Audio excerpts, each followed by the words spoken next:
Welcome to the Kitchen Table, a show dedicated to helping you escape diet culture, gain trust with food, honor your body, and live a brighter life. Hello, and welcome back to the Kitchen Table. I'm your host, Alicia Brown, and on today's episode, I want to talk about how we eat is just as or more important than what we eat. So often, what we eat is way more heavily emphasized than how we eat. What we eat, what food choices we're making, either at the grocery store or from our refrigerator, how healthy a choice is, how nutritious a choice is, has so much weight, so much emphasis in our culture, especially diet culture and health culture as a whole. In our society, especially since nutrition science came out, we feel like we know so much about nutrients and how they interact in the body and what you're needing from food. So the what has become super important, but the how of how we eat is severely understated. And when we talk here about really forming a healthy relationship with food, we genuinely care about our attitudes, thoughts, and behaviors associated with food, truly like our beliefs about food all come into play. And that is all a part of like the how we experience food. And I argue that that is as important, if not more important, than the selection of that food choice. Even more so, the how is the catalyst behind then the what. How our attitudes, beliefs, thoughts, behaviors are about a food completely change our selection and interpretation of our selection, then of the food that we choose to eat. Before I unpack this further, take your phone out right now. And if you are thinking like, wow, this is a profound message. I've only been looking at lists of what to eat for the past 5 years, 10 years, I have a magazine here of like the 100 healthiest foods on the planet, right? 100 healthiest foods on the planet. Eat these 5 things to boost your metabolism. That's all like the what. If you've been consuming so much information like that and you know somebody else has been too, screenshot this episode, send it to them either right now or after you've listened to more of my content about it. And while you're doing that, hit the subscribe button. I could not thank you enough for just being here with me at the kitchen table. It's such a gift to have your time and your attention and to really feel like we're here together and that there is value that's shared through this experience. It is such a gift to me to be able to share this with you. This is my bread and butter. And one way that you can help me get on the charts, get this anti-diet message on the charts is to hit that subscribe button. And so I can't thank you enough for doing that. I get all these warm, fuzzy feelings when you hit that subscribe button or you engage in some way or you share this content. I just can't thank you enough. I don't take it for granted. I really feel like you're all here at the kitchen table with me. And so thank you so much. This is like our 60th something episode, 67th, 68th episode. And gosh, it just keeps getting better and better. So thanks for continuing to come back at the kitchen table because I've got so much more that I've never been more here for you. I've never been more here for the show, more here for my business, more here for my brand. Just a teaser, some things are going to be looking different in the coming days, in the coming months. I'm going through a rebranding process and I'm getting ready to really pitch you a program that you might be incredibly interested in because it really spans not just embodied or intuitive eating, but beyond into really nourishment and how we clothe ourselves, how, like what our authentic style is and how we want to live and show up in the world as we begin and continue to heal our relationships with food in our bodies, because truly it doesn't just end at the intuitive eating principles. And so I'm developing this program for you. And I'm noticing that my voice just went down a few notches because it just feels like, ooh, I'm giving away, something for the first time. I'm just talking about this for the first time. Feels like the right time. So I am in the works of making sure that this program is truly the best that I have to offer. And so know that that's down the line, and I will be talking about that more in the coming weeks. And also I'm going through a rebranding right now. And so like you being here at the kitchen table, this podcast, that's what's not going to change. A lot of things are going to be changing with my business, with my brand. You're going to be seeing more of me. You're going to get more content from me. And thanks for being here with me in it, because I truly feel, and I felt like this with my business for a long time, that it's not about Alicia. This is not the Alicia show. This is the kitchen table where we have come together as women who want to truly live bigger, bolder, and brighter lives. The mission behind my business, my why, like we're talking on the show today about like my what, or like the how behind how we eat, but like my why behind my business is really a collective effort to get us from the diet culture paradigm into the embodied intuitive eating paradigm, where we don't waste our time on detox, supplements, meal programs, things that steal our time, effort, money, energy, and zest away from us, and to really shift us into an eating paradigm that reconnects us with ourselves, our bodies, how we're meant to be and show up in the world, so we can truly more like live out our purpose without feeling just weighed down by food and body stuff. And so this message is just so profound. And I just want to thank you for hitting that subscribe button, or for sharing this podcast with a friend, or for just honestly just being here with me at the table, because this is for you. I truly feel this is a movement. We're here as a collective, and we're here to live and grow and rediscover ourselves by reconnecting with food in our bodies. So thank you. Thank you. Okay. Wow. With that all being said, enough with my rebranding talk, enough with the workshop talk. Oh, it might be called the workshop. Oh, geez. Yep. And it might be a big collaboration effort. Ooh, I'm giving away too many of the deets. All right. Getting back into today's topic. And so, like I was saying, we invest so much time figuring out what to eat. I get these questions all the time. I got them more so when I was a dietetic student and just after getting my credential. What foods do I need to lose weight? What foods do I need to eat to impact or improve my metabolism? What foods do I need to eat to produce X outcome that's desirable, either skin health or digestive health or you name it. And sometimes there is a good answer.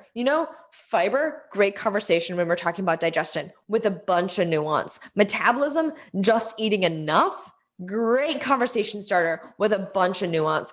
In nutrition and nutrition science, there's hardly like cause and effect. When we're talking about nutrition deficiencies, like, okay, vitamin D deficiency, if you eat foods with vitamin D or supplement with vitamin D, you can reverse vitamin D deficiency. Yes. In cases like type 2 diabetes, when there are nutrition management practices in place, yes, there are ways to regulate blood sugar or in conjunction with insulin, which can help manage blood sugar as well. And so, yes, nutrition plays a big part when we're talking about the what. And sometimes there are great answers for the what, of course, with a bunch of nuance, of course, with talking about the science. But when we only focus on the what, here's what happens. When we only focus on the what, we forget about the how, and we forget that we're absolutely integrated human beings with preferences, desires, body cues, and sensations. We're wanting flexibility and variety and balance. So if we're only talking about the what, we will feel inevitably pigeonholed. So say, for example, that I said sweet potatoes are great for weight loss. Now, I am not saying this is true. It's actually complete hogwash, but I know that there's probably an article on the internet that's saying if you want to lose weight, start on the sweet potato diet. Again, this is hogwash I'm talking about. But imagine like yourself aspiring to lose weight, only feeling like you could eat sweet potatoes. Of course, you're not just going to eat sweet potatoes. You may be able to incorporate them more. Maybe you're going to eat sweet potatoes for 5 days and then just be like, oh, I can't eat another sweet potato again. The same happens if I gave you a list of foods. It doesn't matter if there's 5 foods on there or 20 foods on there, right? And so when we feel like we have to eat these certain foods to elicit that outcome, because we want the list to be small initially, right? So we can really follow it. it backfires because we forget that we are integrated human beings that have attitudes, beliefs, behaviors that surround this food. And that emphasis on the what creates these food rules that we feel oftentimes then we rebel against, right? Like, I decided I hate sweet potatoes.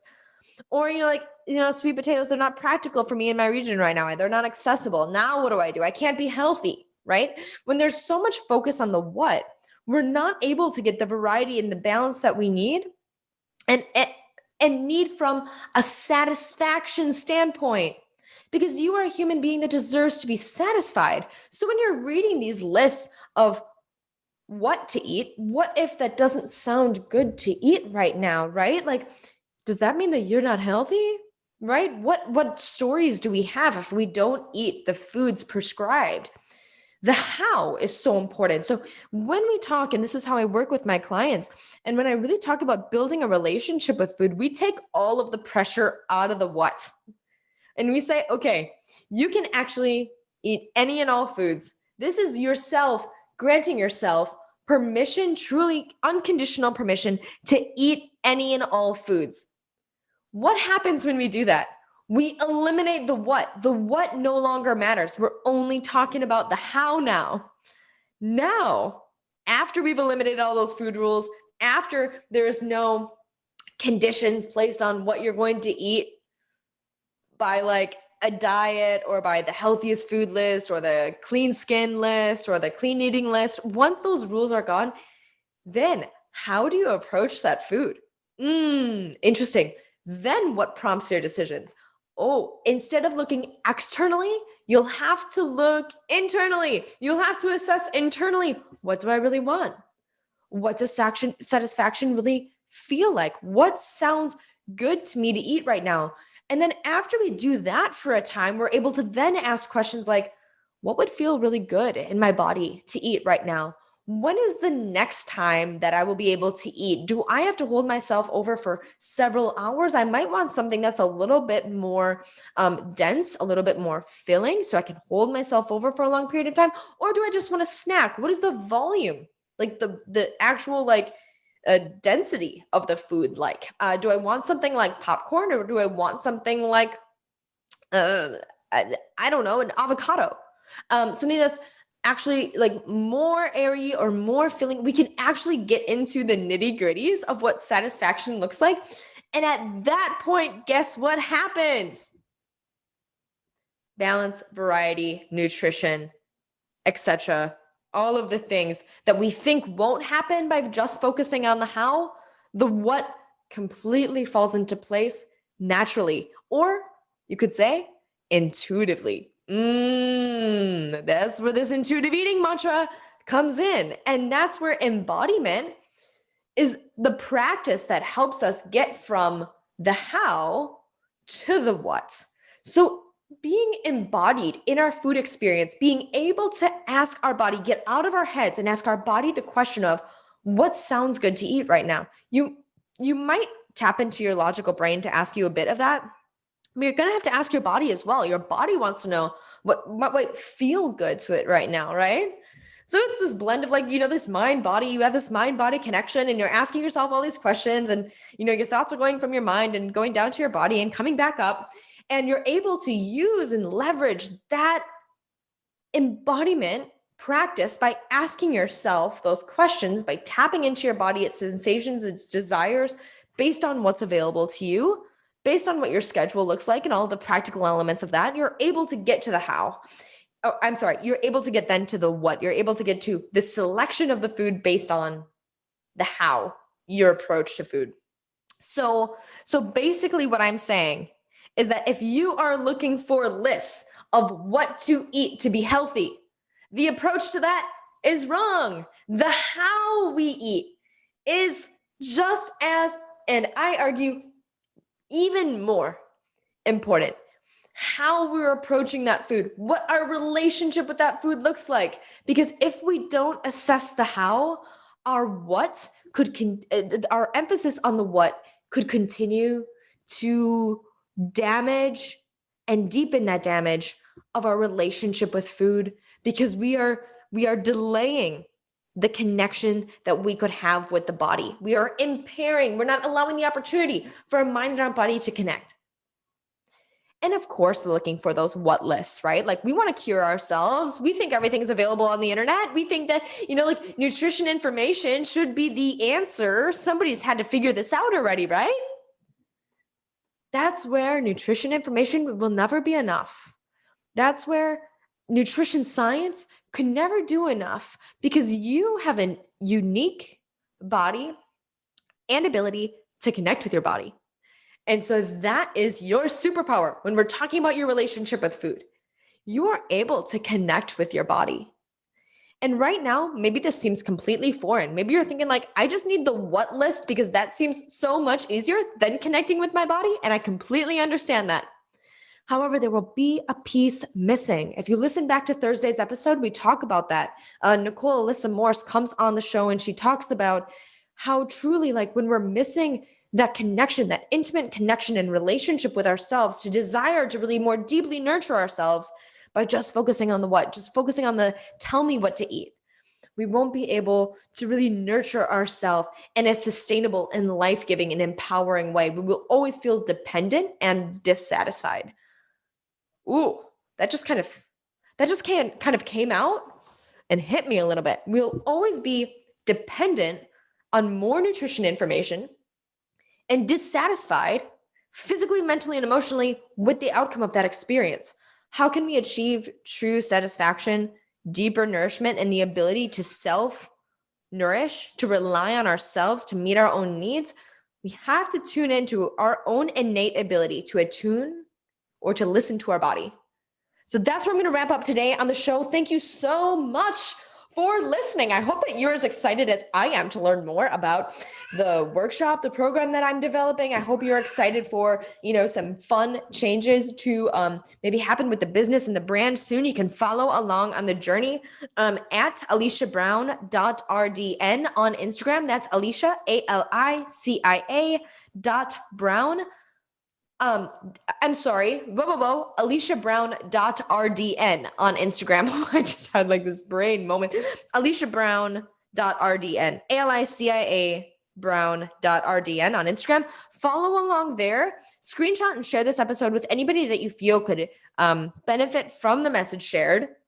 And I so look forward to seeing you back at the table here on Thursday's episode. So thank you so much. Have a marvelous day. Talk soon.